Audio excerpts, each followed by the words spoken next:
Paramedical staff क्षेत्र में आमे गोटे डिसीजन नहीं सरकार आसला परे जे जोठी भी नुआ मेडिकल कॉलेज हम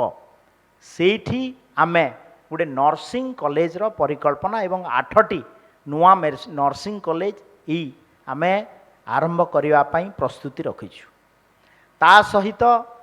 आमर पीजी कोर्स रे एवं डीएनबी कोर्स रे ताकू केमती सीट बढ़ा जीवो एनएमसी सहित मध्य गोटे तार आसीजिवो आकलन ए भितरे ता सहित डिस्ट्रिक्ट हेडक्वार्टर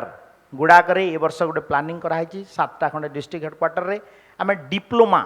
एमबीबीएस पर डिप्लोमा 2 वर्ष करूँ जार द्वारा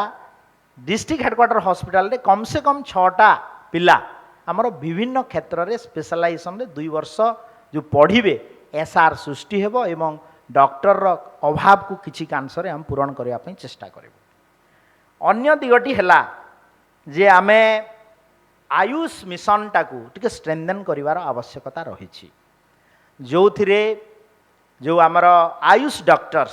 सीट कथा रही पीजी कोर्स खोलिबार कथा अछि ता उपरे मध्य पॉलिसी डिसीजन गवर्नमेंट बहुत शीघ्र निया हबो एवं आगामी 5 वर्ष रे आयुष मंत्रालय को ओडिशा रे केमति स्ट्रेंथन करा जिवो ता दिग को मध्य एजुकेशन क्षेत्र रे आमे आगो को जीवु।